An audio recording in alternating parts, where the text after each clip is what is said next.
Good evening, everyone. Thanks so much for joining us for this special coverage of Joe Biden's visit to Arizona. Right now, you're looking at live images. This is from the tarmac at Sky Harbor Airport, where Air Force One is just touching down there as the president makes his second visit in just the last 2 months here to Arizona.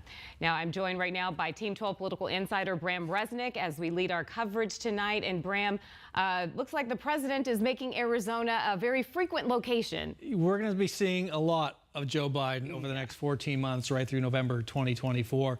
Whoever wins the White House will have to win Arizona. It's one of 4 must-win states. That's why it's so important. That's why you're going to see Joe Biden. Kamala Harris is going to be here next month, which I think is her second or third visit.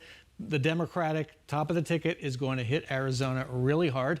The president is here for less than 24 hours. He's going to be speaking tomorrow morning at the Tempe Center for the Arts, celebrating the legacy of John McCain, honoring Senator John McCain. As you probably know, Joe Biden and John McCain were good friends when they were in the Senate. Their friendship went back almost 50 years, even before John McCain was in the Senate. So Joe Biden will be speaking and honoring the legacy of John McCain in Tempe at the Arts Center event. Also speaking about protecting democracy, which is a direct shot at his likely opponent, Donald Trump. President Biden will be making remarks about that. Donald Trump today was in Detroit talking to United Auto Workers. Donald Trump was speaking at a non-union auto supplier plant, by the way, while his opponents in the Republican primary were on the stage in Simi Valley, California at the Reagan Library debating. Donald Trump has passed up the first 2 debates. He is the clear leader in the Republican field and, again, the likely opponent of Joe Biden. So Mr. Biden will be speaking at the Tempe Center. Then he'll follow that up Thursday afternoon with a fundraiser in Phoenix. And then he's gone. And he's gone. He's gone. Now, this is the second visit that he's made to Arizona just in the last couple of months. He was here just recently to designate nearly 1 million acres of land near the Grand Canyon as a national monument. And so it looks like this visit is going to be very different, kind of mixing business with pleasure, right? Well, business and with pleasure, but also there's a political side to this. Mr. Biden is hoping he can get McCain Republicans onto his side, independent voters who admire the late senator onto his side. Don't forget, he only won Arizona by 10,000 votes over Donald Trump in 2020. That is a hair razor thin margin. He needs all the votes he can get. And so the McCain legacy reflecting on Biden might be a good political thing for him. Which is interesting because they've come from opposing parties. Right. So it's just so interesting that he would be positioning himself so closely related to someone who came from a completely opposite political party, but they have so many similarities, though, in the way they view our country. They do, Democrat, Republican, also from a different time in the Senate, in Congress, when you really could have friendships across the aisle. And that friendship was made before John McCain was elected as a senator. So right. And personally, exactly. Personally, they go back, like you said, even before McCain was the senator. Yeah. Close family, personal connections. Yeah. And I want to point out tonight, we're expecting Mayor Kate Gallego of Phoenix to greet President Biden. She and Congressman Greg Stanton are hosting that fundraiser tomorrow for the president. Greg Stanton, along with other members of Congress, Democratic members in particular, are stuck in Washington, D.C. So they're not going to be there. Greg Stanton not going to be there on the tarmac.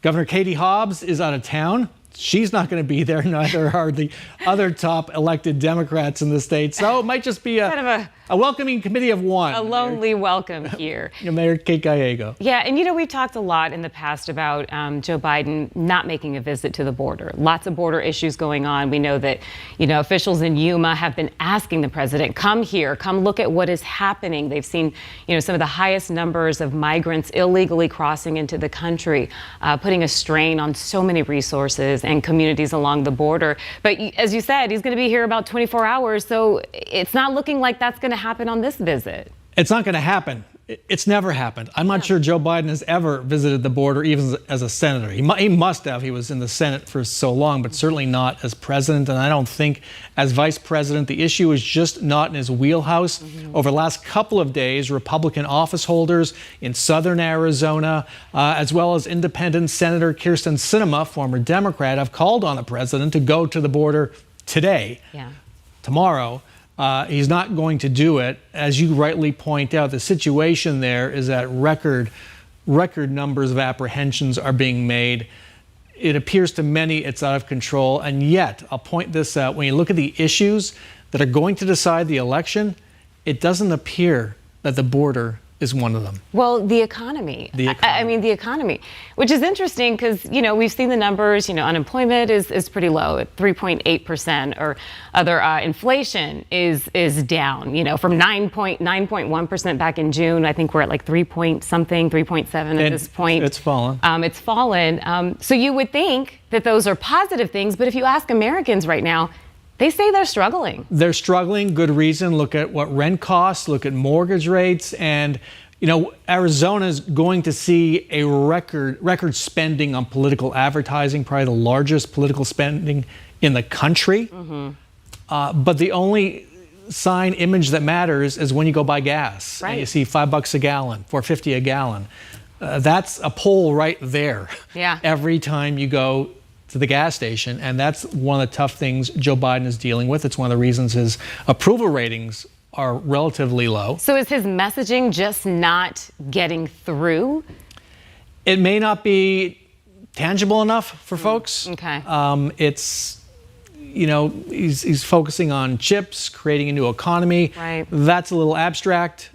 Sign on the gas station isn't abstract. All that matters. I can see it, I can understand it. I want to point out one thing right now.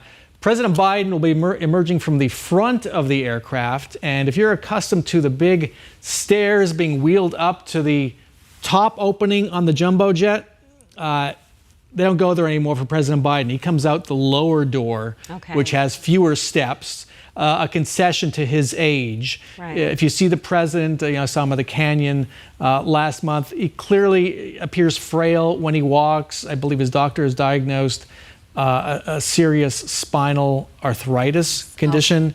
So that would explain, some of the mobility issues that we have, seen in some of his visits, even, a couple of stumbles that he has taken. Right, and they're unrolling the stairs right now. You can see those are much shorter than the stairs we're accustomed to seeing a president walk down off Air Force One. So what do we know about the rest of his evening tonight? Is he making any kind of appearance tonight at all?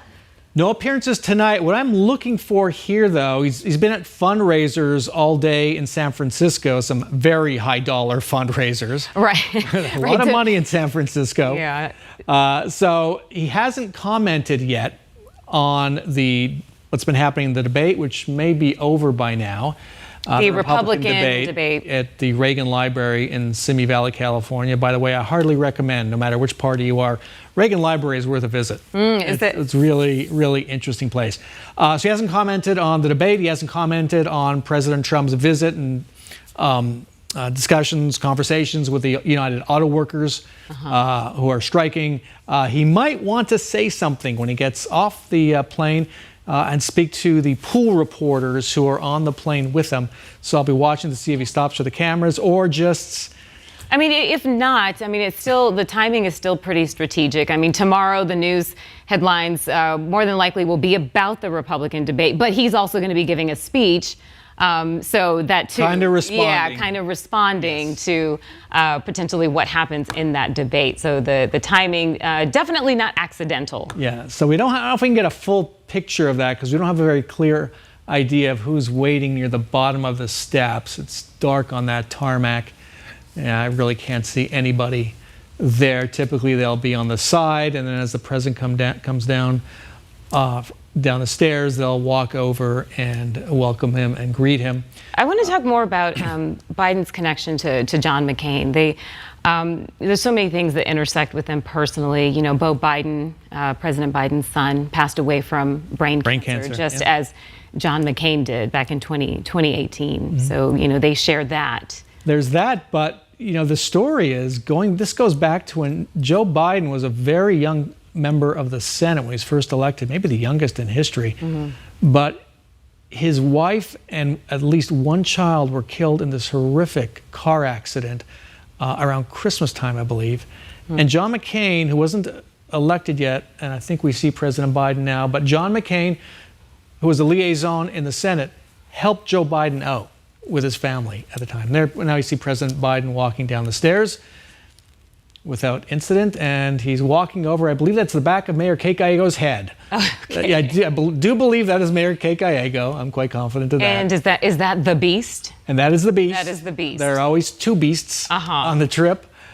That is the beast, and it'll be followed by a convoy of, 20 vehicles. That includes the traveling press and a host of Secret Service, emergency vehicles, telecommunications vehicles. It's quite a sight to behold. Yeah. Do you know, you've covered so many of these presidential visits over the years. Do we know where Biden will be staying tonight? We do. He's staying at a hotel. He's staying at a hotel, okay. You know, these days, security reasons and other reasons, he's staying at a hotel. Okay. Fair enough. Just become more wary of that. Yeah, that's definitely. And it appears Mayor Kate Gallego is the only Democrat greeting him tonight. Good for her, getting plenty of FaceTime with the president. And it looks like he is going straight to the beast. Okay. So no, not addressing the media today. No gaggle with the media, just straight to the beast. I mean, he's had a full, past few days. He was in Michigan. He joined the picket lines there with the union auto workers, which was a first in presidential history. And then, of course, he made his way over to the Bay Area where he had those big donor fundraisers and had a couple of events there. You're looking at video there of him on the bullhorn there, with those auto workers. Yeah, supporting their cause. Yeah. And I want to just recap a bit the president's schedule.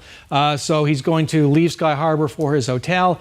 Tomorrow morning, he will be at the Tempe Center for the Arts, where he will be giving a speech on protecting democracy and on the legacy of his good friend, the late Senator John McCain. You can expect some news out of that event. Afterwards, the president has a fundraiser, a presidential campaign fundraiser, hosted by Mayor Kate Gallego, who will be there, and Congressman Greg Stanton, who can't be there because of the looming shutdown in Congress. They're the host for the fundraiser. He'll attend that. And then later in the day, he will be back on Air Force One and heading back to D.C. for what should be a very interesting final days of the week leading into Saturday and a possible government shutdown after midnight Saturday. It appears we're on course for that. I don't know. Doesn't appear there's any way to avoid it, but you never know what happens in the final hours and minutes of negotiations in Washington. And of course, Biden posthumously awarded McCain the Presidential Medal of Freedom. That is the highest civilian honor. And then, Bram, just recently you told me that Biden made a visit to the site in Vietnam where John McCain's plane went down during the war. And of course, he became a POW for several years. And the images of that just stick with you, of John McCain in the water. Pictures taken, arms broken, legs broken. It was just a horrific crash after he was shot down. He was dragged out and pounded with the butts of rifles by his captors. There was a monument put up. I want to pause. And now you see the beast, the limousine carrying President Biden away from Sky Harbor Airport.